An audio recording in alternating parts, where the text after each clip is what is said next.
Ballarat. Welcome to Access All Areas. The Hawks and the Crows knocked out of the finals race, and we're down to 4, Matthew Lloyd.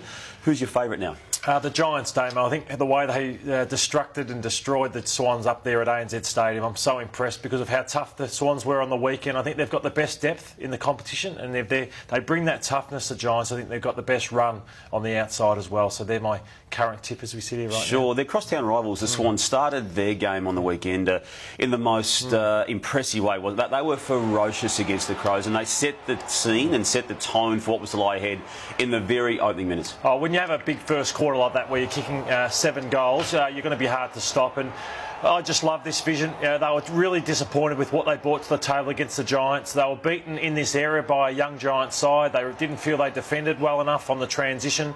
And just this, when you jump the gun in your home ground where you love to play, it's like a real cauldron where you feel like the crowd's on top of you when you're not going too well when you play at the SCG, and it was fantastic. The Crows matched them to a point, but ultimately weren't able to sustain it, were they? I thought their second and third quarters were okay, Damo, but the damage was done already, and I just thought that they were like a pinball machine. The ball would go inside the Crows' forward line, and it just came straight back out, and they just were never going to get back into it after that. Okay, you obviously just don't click your fingers and create that intensity. Pre-match, the Swans were into it as well. There's some vision here, Lord.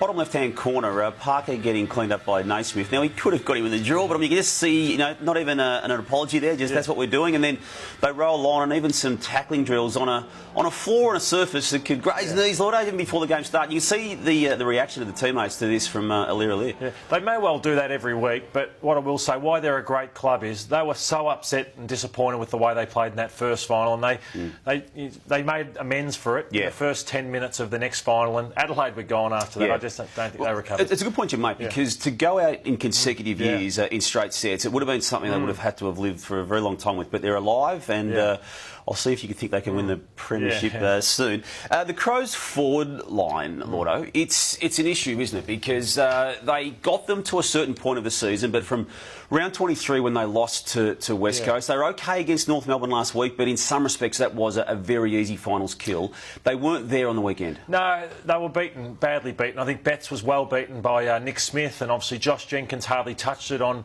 Heath Grundy. Tex only got going late in the game. McGovern's still young.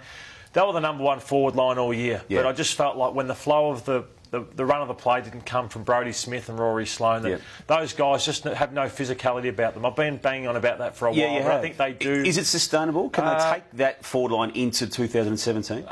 Their forward line's, talented. Eddie Betts kicked 75 goals. You can't ask for much more from him. But I think Jenkins and Walker are the two players that need to add some physicality to their game over the off-season. You expressed some reservations yesterday too on Sam Jacobs, the big ruckman. Are you worried about his long-term future? I am, but I just think they need someone else who's knocking on the door, putting pressure on Sam Jacobs next year. So I'd go out hunting for a ruckman in the off-season. There's so many ruckmen that change clubs because they have to wait for an opportunity. A ruckman to replace him or help him?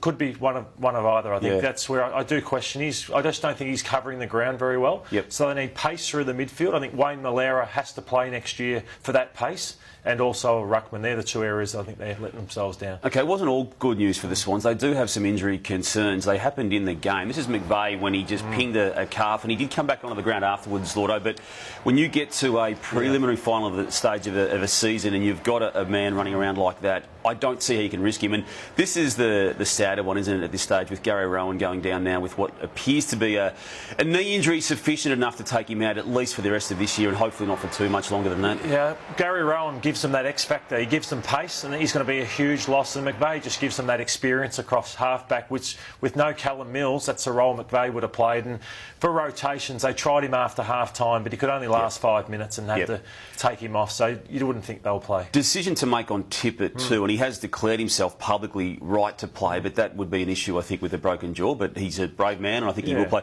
Mills, you'd think, would be out, wouldn't you? Yeah, he won't play. And I think Naismith and Nankervis were good. I think they cover the ground well, but you think Tippett comes in for Nankervis. Sure.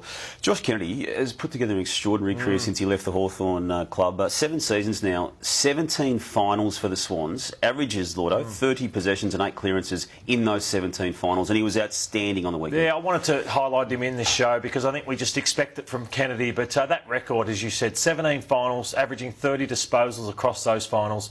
Hawthorn don't make too many errors, but he's definitely one of them because what a star he is. They're trying to bring in Tom Mitchell for next year, but he's a player they had in their own club who they let go many, many years ago. OK, so let's go to next week. Is it Dangerwood versus the All-Star Swans midfield? Oh, I think that'd be showing a lack of respect for some other Geelong players. I just think Guthrie's massive for Geelong. I think he adds further depth to the midfield. I think that Tommy Hawkins has to fire. I think if they're to win this game, and also Corey Enright and those wily defenders, Harry Taylor. It's more than just about Dangerfield and Selwood. With Henderson, does he come back in if he's 100% right to play? He does for mine, but there's some question marks about where you're playing and does it make them too slow? Because I think that one of the strengths of Sydney is McGlynn, Heaney, Papley kicking 4 goals. How do they stop those? So obviously they need to keep in small defenders. Some will say just tip out Ruggles, or a Kolodjasny, but you need those players to take those small. So he may have so maybe leave him out or play him forward? Play him forward. He has to play. In my opinion, he's too good a player to leave out, but I'd play him probably in the forward line with Tommy Hawkins. All right, who wins? I think Geelong win, only because it's a 6-day break and the injuries to Sydney. I think Sydney beat them the last time they played at Simmons Stadium. It was a great win by the Swans, but just the break that they've had, a few injuries, I think just gets me in Geelong's favour. OK, lots of player movement about to take place, and now that Hawthorn's out, Lordo, they need to execute deals that get Vickery, O'Meara and Mitchell in, and they're all in play, Vickery being a free agent, but they still need to create financial space and obviously list space. And Luke Bruce, while there's denials everywhere about him, it's going to be him or someone of his quality who needs to go out of that team, and possibly someone on top of him as well. So I think he is one who, while being contracted for 2017, does move on. Jesse Hogan at Melbourne, we know he's contracted for 2017, but there's a real feeling now from the two Perth clubs that he is gettable this year, and that if they want to get him, it may be better for all parties to actually execute the deal now while he's contracted than wait for him to be out of contracted next year. And do you have a leaning on which club may be better placed to get him over there in Perth if it does indeed go down this year? Well, Freo are just crying out for that sort of player, but you just wonder whether Lobb and Jesse Hogan could change clubs, and one could get one player, one could get the other. But I think Freo are more desperate for him, but it seems like West Coast have been into him for a long time. Yeah, and the Daniel Wells situation at North, while he is a free agent and probably ideal world for him, wants to stay, the 2 years at North's given him is nowhere near the 3 years that Collingwood has offered him, and we'll get some clarity around his situation probably in the next week to 10 days. Also, with the exits of Adelaide and Hawthorn, we've got situations now where David Noble of Adelaide will now be able to take the job of footy operations manager at Brisbane, Lordo, which will then put in flow and motion the targeting of Chris Fagan. It's basically his to lose. He needs to present well. It's not going to be given to him on a platter, but provided he ticks the boxes they want him to tick, and provided that he lines up with what the AFL's half behind this too. They want him up there as well, so I expect that to take a shape at some stage in the next fortnight. So he wants to coach Brisbane? I believe he wants to now explore the possibilities, and it will be presented to him that this is your job if you want to present well. There will be other candidates, but he's clearly the favourite, the way I read it to be. The era came to an end for the Hawks on Friday night. The Dogs just steamrolled them, Damo, in that third quarter. And just wonder where they go next year. Obviously, they're going hard in recruiting O'Meara, Mitchell, Tyrone, Vickery. For me, I think that unless O'Meara has a season like a Dangerfield, I don't think they can get back up into the play. Really? But I just think there's too many at the top end. Their best players are still over 30, so I just think that I can't really see them doing too much damage. Well, you can't see O'Meara doing that, can you? Having not played for 2 years, it's got to be difficult. It needs to be balanced and managed throughout the course of his next year. I think he can be a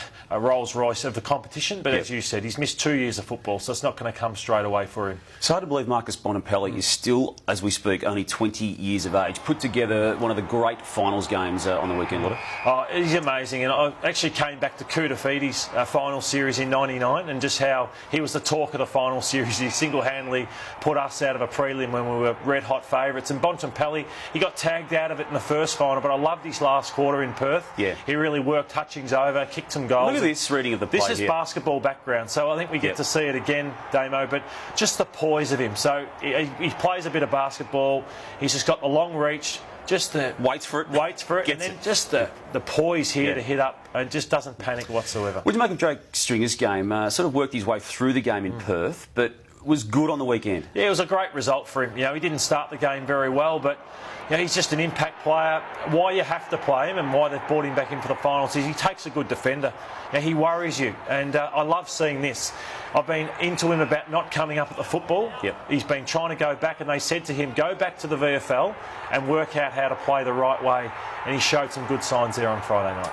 Last week it was the smothering of the Bulldogs, which was the 1% act which got all the celebration. Probably this weekend it was the tackling against the Hawks. Well, the great thing about the Dogs, Damo, is they've brought their best football into the final series, and that's what happens. It's the best team in September that wins it, and they've been red hot the last couple of weeks. Their pressure against West Coast and now the Hawks. You don't see mistakes like this from Burgoyne. Yeah. Mitchell did not get any time and space. Isaac Smith didn't see him go on a long run once. That was all due to the pressure of the of Western Bulldogs.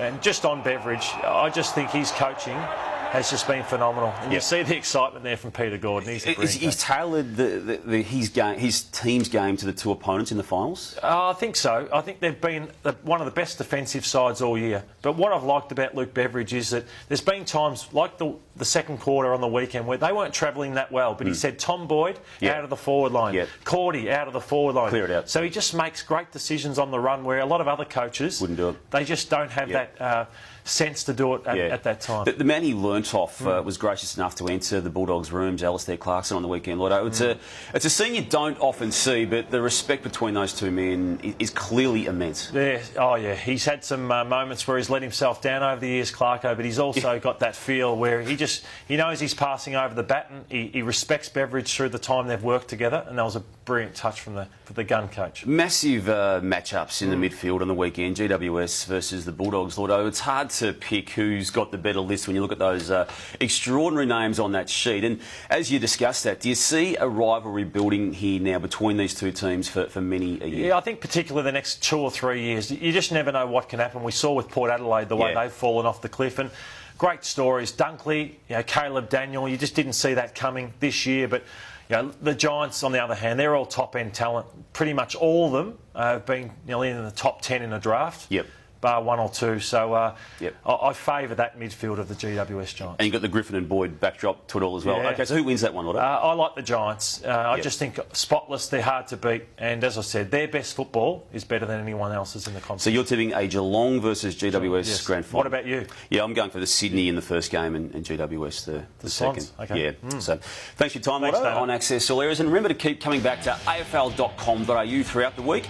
It's the #1 sports site in the country, and it's the best for the latest footy news. Thanks for watching Access All Areas. Goodbye.